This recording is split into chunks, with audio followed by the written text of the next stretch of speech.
Alright, hey guys, and welcome back to another tournament recap review thing. The series where I get to talk about and judge other people's hard work and tournaments without being significantly invested into its individual success myself. Jokes aside, I do these videos because people like them, and I think it's good as a community to reflect on what did World Cup 2v2 do well, what did it not do so well, and what, most importantly, can we take away going forward for the betterment of, all future tournaments and stuff like that. So I guess I should start by saying, okay, I'm going to split this video into two parts. The first part, I'm going to talk about the actual in-game stuff, as in the 2v2 metagame, and the second part, I'm going to talk about the more community-centric aspect of the tournament and what it means, for the AoE2 community, such as it is. So, without further ado, let's get into this, starting with the meta, the uber power meta. And like with KOTD, we have a lovely stats spreadsheet courtesy of Nerfox. So I'll show you guys that in a little bit, but before we get into all of the Civ numbers and stuff, let's just talk about the meta in general, what we saw. And starting out, what we saw was a very ironclad meta, not as in with lots of Teutons, but with a very sort of rigid approach that everybody has. Doesn't really matter your civs. And that is, of course, I'm talking about one Cav civ, one Archer civ. The Cav civ goes Scouts. The Archer civ goes for either straight Archers or a Drush Fast Castle. Most of the time, sometimes Men-at-Arms if you're feeling wild. But very little going forward. Very little FCUU play. Tower rushing, obviously, not too much. And any sort of, infantry play or whatever. Not a whole lot of that.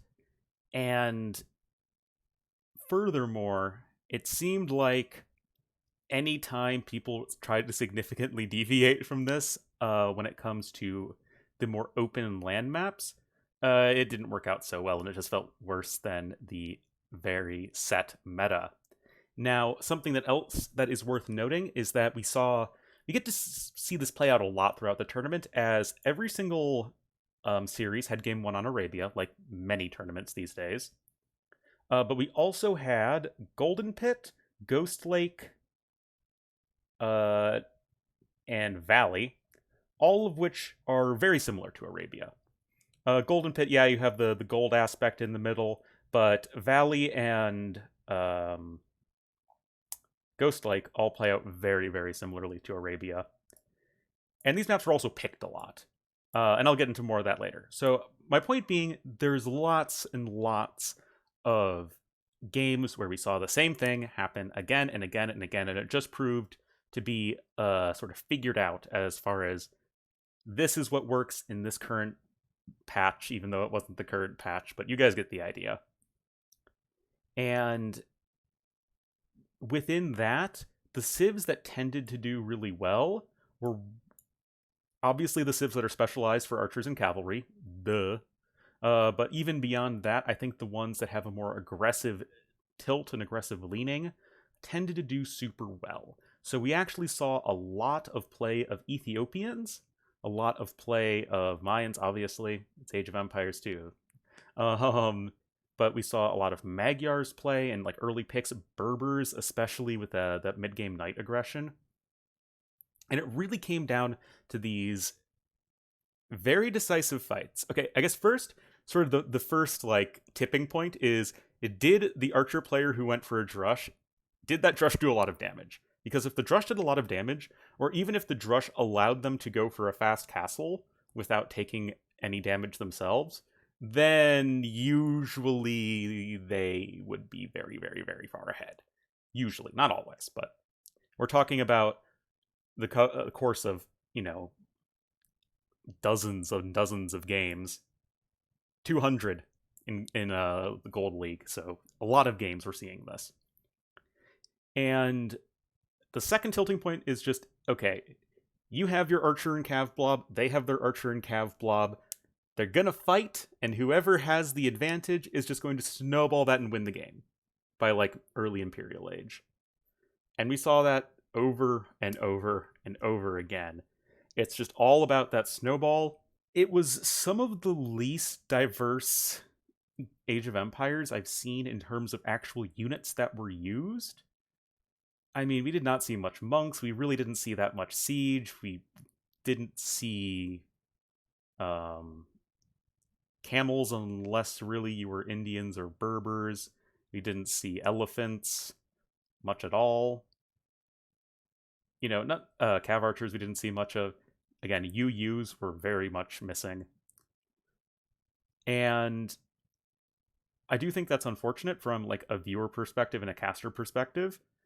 But in terms of what was successful, it's all about that mid game aggression and just snowballing that to an early win in Imperial Age. We saw very few games go to late game, which I do think is unfortunate because I think late game 2v2 is very interesting because you're at that point once you're at to the point in a 2v2 where you have to stop making purely archers or cavalry, then I think things get really interesting because you have to play to the strengths of your civ a little bit more, and you have to be a bit more creative in terms of how you want to go about closing out the game. We did see this occasionally. It's just those games didn't happen all that often. I'm sure many of you will remember the Spain A versus Argentina B game on Valley, where Tato showed the power of Rattan archers in the late game. And that was really cool, but not something that was very common. Usually it was the game ending in mid-game. And I guess that transitions to talking about archers. That is how the games snowballed. Normally in team games, we see the most dominating player throughout most of the game being the cavalry player, the pocket player. Same thing. That was not the case here. As the tournament went on, we actually started to see a lot of teams, not every team, but a lot of teams, having their stronger player doing the archer civs, as opposed to the cavalry civs. Whereas traditionally, it's usually just been, okay, let's just slap our best player in pocket because they have the best mechanics, and then just, they're in the best position to make callouts for the team, especially in, say, a 3v3 where you have the one pocket who has to coordinate with the flanks and like where exactly they need to be. Usually the archer players are one relegated to a supporting role where they're either slinging or just kind of buying time for their pocket, and then the other archer player, if it's a team game, the other flank, is just playing a 1v1 against the the enemy team, right? They're just kind of doing their own thing.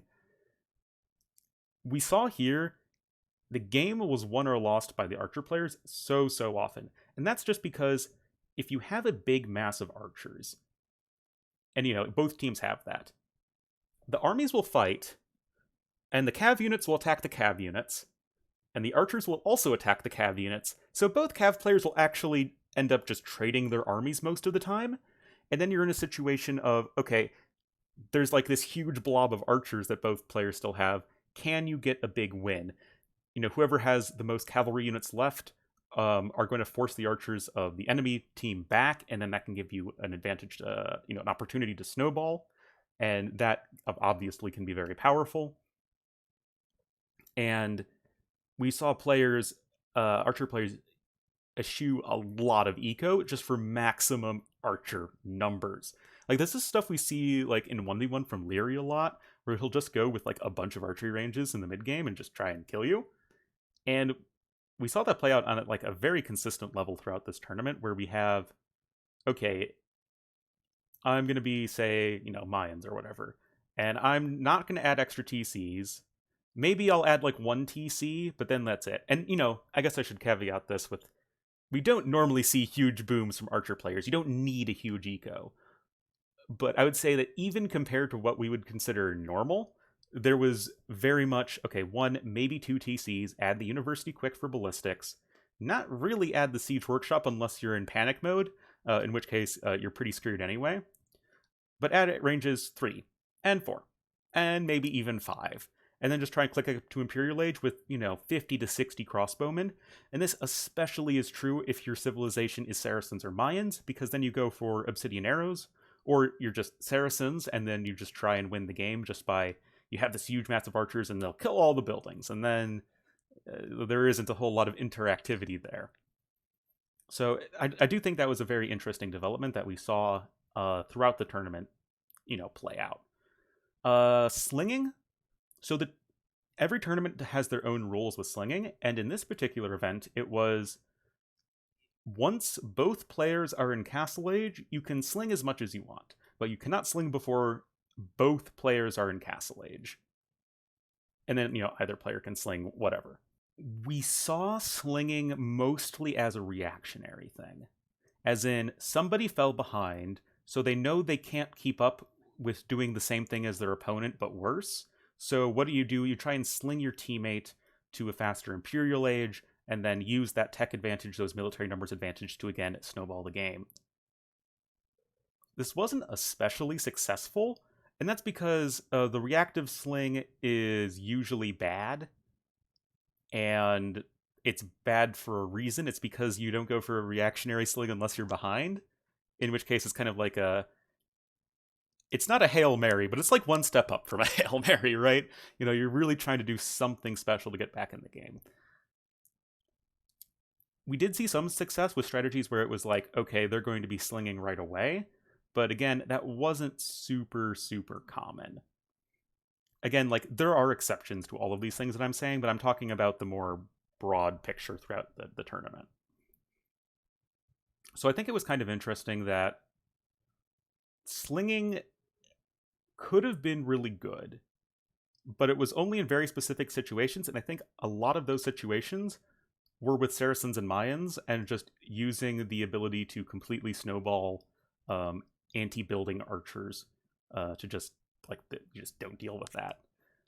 It's like you don't even need Siege Ram to go for that push. Like, usually the weakness of early Imperial Age Arbalest play is that you don't have the ability to kill buildings, because Siege Rams take time to get up and running.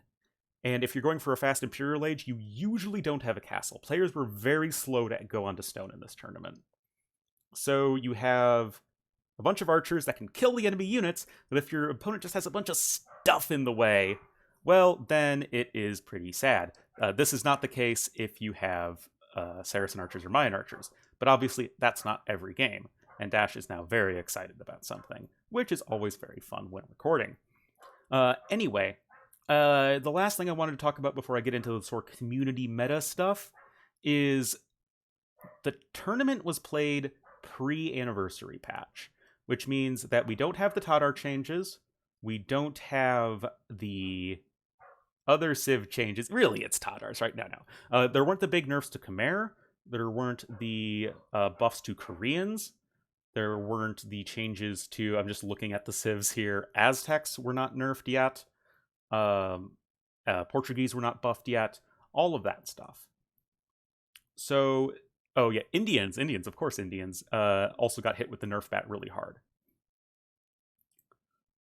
Now, that means that we do need to take the results as far as Civs go with a little bit of a grain of salt, because the Civs are, in many cases, different than what they were, before November of this year.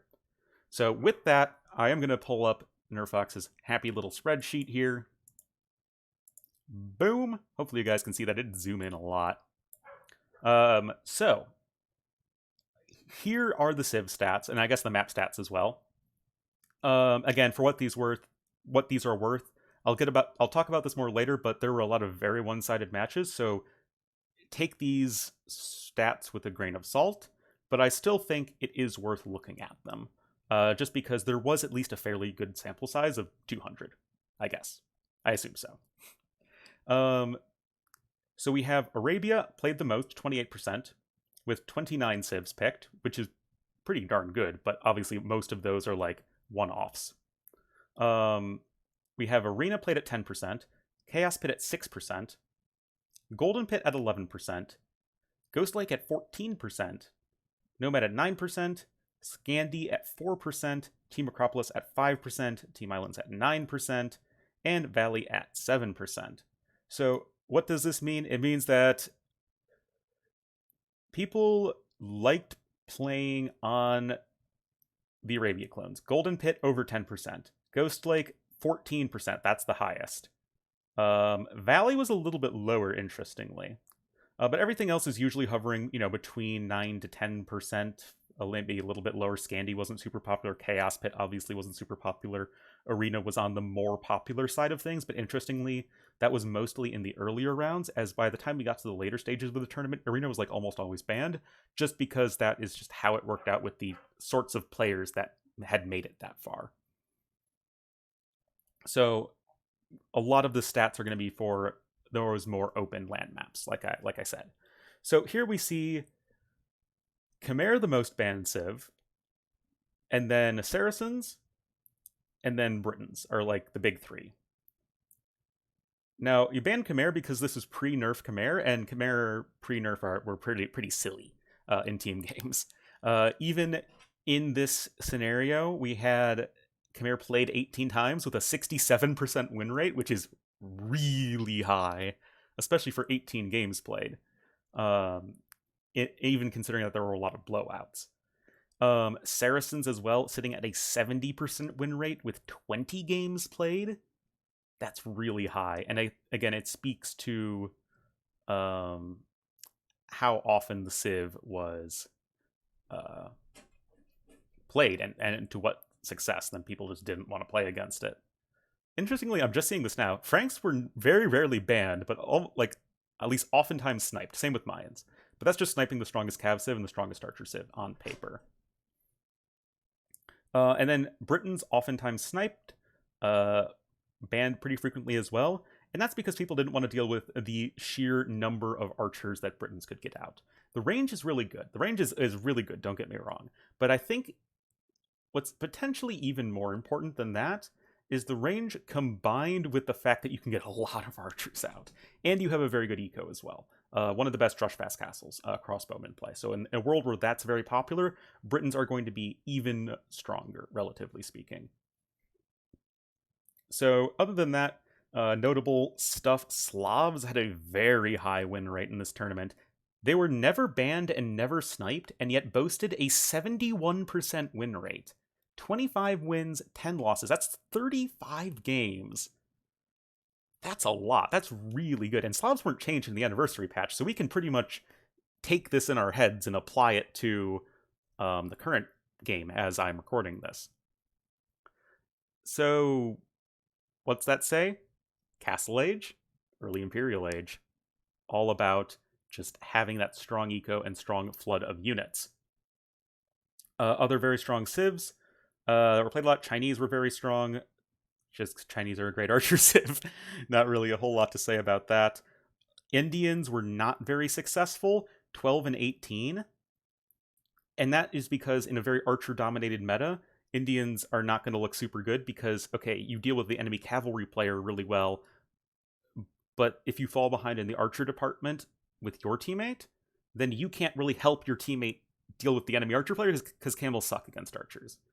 And I think this is especially noteworthy because Indians took a huge nerf with the anniversary patch where their camels get effectively -1/-1 armor in Imperial Age. In Castle Age, it's the same, but yeah, late game, it's not good. So I think that does raise a few questions as far as maybe people weren't looking at Indians in the same way, but I think that Indians become especially powerful in the larger team games, where you have... It's more important to have a unit that just is fast and can kill the enemy cavalry units, and then you can just run away from the archer units.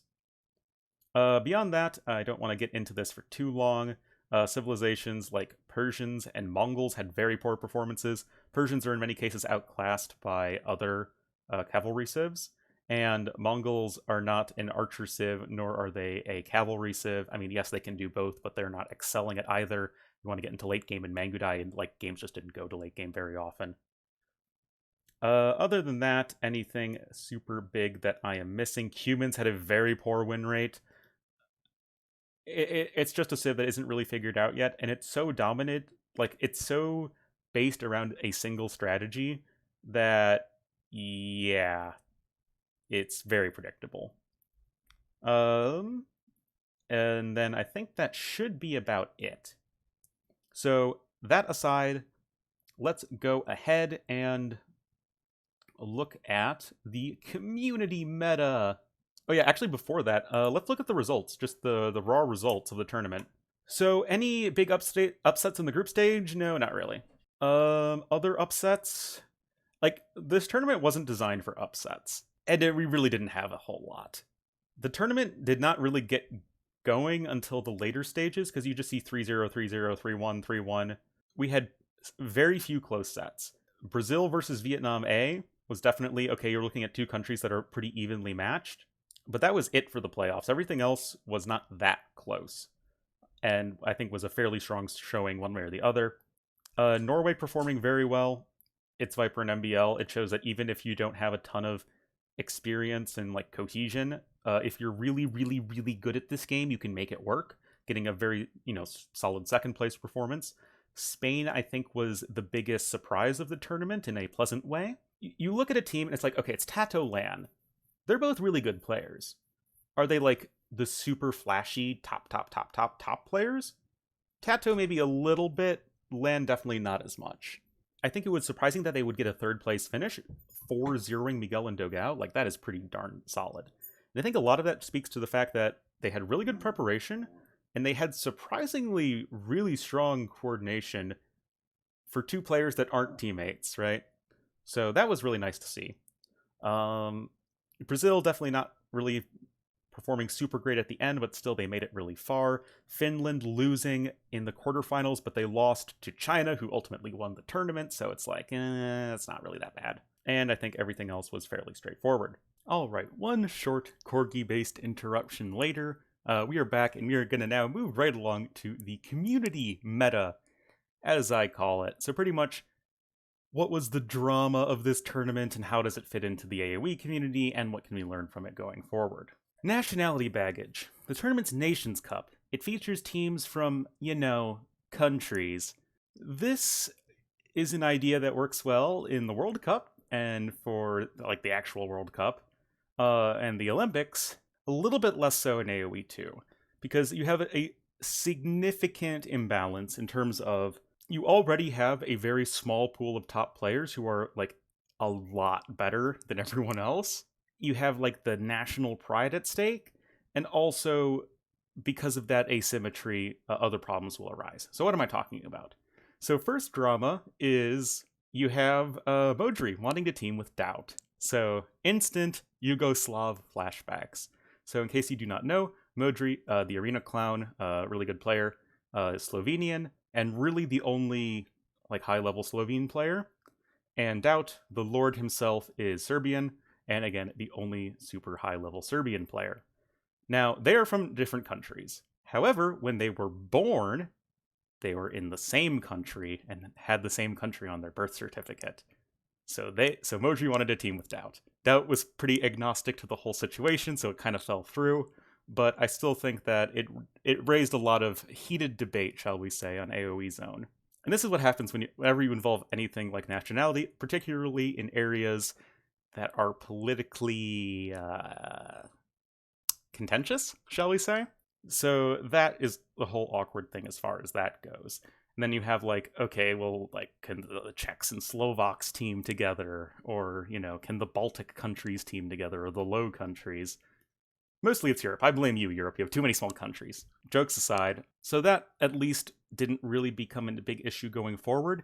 But the fact that a lot of top players were from the same country and therefore could create lots of teams, because again, 2v2 event, you can only have 3 players on a team, 2 players and then 1 bench player. So there isn't a lot of room, because the way that the tournament went about doing this is that in the main event, you can only have 2 teams per country. So in reality, like 4 players in total.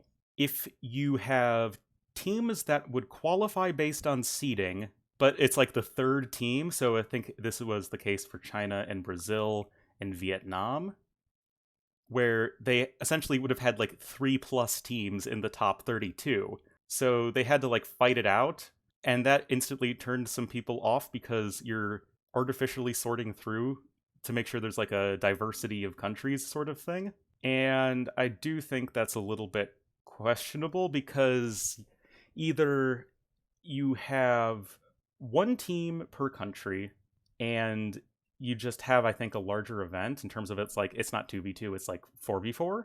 I think that's a bit more manageable. Or you have it so that just the top teams qualify, and if there's like 4 Chinese teams and there are 4 Chinese teams, there are just a lot of good Chinese players. I don't think that China should be punished for having a lot of good players. So that's why we see Vivi and Jibitong not qualify, for instance. Or what was it? Semanem and VNS Seoul also didn't qualify.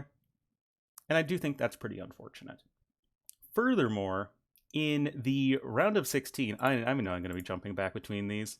If 2 teams made it out of their group stage, you had 4 countries, 4 of the strongest countries in terms of producing lots of top players: Brazil, Vietnam, China, and Finland. Both of their A and B teams made it through group stage, but the bracket was artificially set up in a way that they would have to face each other in the round of 16, meaning that they had to knock each other out so that we had 8 different countries represented in the quarterfinals. I'm not a big fan of that. I feel like, especially if you let teams play in the tournament, every team should have the same chance, right? It just so happens that Brazil B, Vietnam B, China B, and Finland B were all very strong teams, and I think in many cases arguably stronger than even like Germany, Russia, France, Poland, and maybe even Argentina. Probably not Argentina, but it would have theoretically ended up differently. Also, they all happen to be on the same side of the bracket, but that actually is just pure random chance, so what are you going to do? It's always a balance between competitive integrity and compelling viewer experience, and I feel like T90 in general does everything he can to lean towards competitive integrity. We see that a lot with his Civ settings and his map pools for all of his tournaments. Like, as wild as Hidden Cup is, the tournament itself is very, very standard competitive stuff. But I do think in this instance, I feel like you just need to be consistent all the way through. And then there's the event format and size. So in this case, I'm talking only about the Gold League because the Silver League hasn't even, I think, happened yet. I will be casting that, by the way, at least some of it, because there are going to be some really good matches there. This event, the 32 top teams, were not very well balanced. And I know, like, I've mentioned this before. Actually, let's just go back to the Wikipedia page. Oh god. Overlap. Literal overlap. If you look at this, you're seeing a lot of 3-0s and a lot of very uncompetitive games. That's just because there aren't 32 top countries or teams from countries, and however way you want to go about wording that. There just isn't enough high-level AoE2 players right now. It would be great if this was like GSL and StarCraft, where there were like 32 top players that you could just create a tournament for. But I actually think that we shot a little too wide here. Like, on the one hand, you have, like, 8-player invitational tournaments, and on the other hand, you have just such blowout matches that it really creates a fairly uninteresting viewer experience, in my opinion. Now, obviously, the tournament was a big success in terms of, like, overall viewership and stuff like that, but that doesn't necessarily speak to how good the AoE games were relative to how good they could have been. If this wasn't T90 hosting the tournament as the biggest, tournament organizer, how successful would this tournament have been? I mean, there were so many 3-0s. Norway, 3-0, 3-0, 3-0. I actually think the majority of matches in this tournament were 3-0s, or even a 4-0 in the case of the third place match. This also comes down in part to seeding and how you set up brackets. I feel like we're constantly in these situations where we're having, like, the number 1 seed go up against, like, the number 32 seed or something like that. And that wasn't necessarily the case here, but there was a lot of that. And I feel like maybe we just need to change something. Maybe, like, just a slightly different system in terms of we have shorter rounds early on. Also, we had the round of 16 and quarterfinals all as best of 5s, and we also had the group stage as best of 5s. We did not need best of 5s for the group stage. There were 3 matches that went the distance out of 32. 3 out of 32. That's not good. You don't need best of 5s for that. I don't mean to sound, like, negative, but I just feel like it doesn't create a super compelling experience. And if you want, like, a sense of, like, competitive national, zeal and, like, oh, hey, it's my country, we're fighting, yeah, getting completely destroyed by China, like, does that really feel good? I don't know. I'm American, and USAA got clapped. It didn't feel like they were just in the same league as Vietnam B at all, or even Czech B. Like they were again. It was very one-sided, and I do think that's unfortunate. Also, I think the 2v2 format lended itself to this, where it's just a lot of games were not very good, and there were a lot of games. There were, what was it, 100, 200 games or something like that. I think you need to make the tournament a bit more compact. Maybe whittle it down to maybe 16 teams right away. Because even then, in the round of 16, it's not like things didn't get close until, at least like the round of 8. And even then, in the round of 8, there were 2-3-0s. Like, of course, you can't, like, guess all of this ahead of time. I think something goes wrong, or something you can say has gone wrong when most of the tournament are clean sweeps. I think if you're talking about the, like, Civ settings, I think it was okay. Didn't really lend itself to a lot of variety, but the more Civ variety you force, the less competitive integrity you have.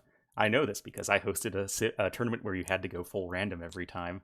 So I do understand that and can respect that, but it is something to take into account. And that kind of goes to competitive validity. Is a tournament competitively valid if you're making it so that you're, okay, like, the Brazilian teams have to fight each other right away. And it's a single elimination bracket at the later stages. In my opinion, I feel like it would make a lot more sense to have a single elimination bracket early on and then a double elimination bracket later on. Instead, we had double elimination in the group stage and then single elimination in the knockout stage. I know that makes sense based on how I described it, but you guys get the idea. So I feel like maybe that's something we should look into going forward. And I guess just to wrap this up going forward, I know I sounded like a bit of a negative Nancy here. I do want to say that the overall quality that was put out there by the organizers and admins and stuff was very, very high. And it definitely paid off in that respect. Were there a lot of memorable games? There were some. The amount of memorable games that there were relative to how many games there were, I think was unfortunately quite low.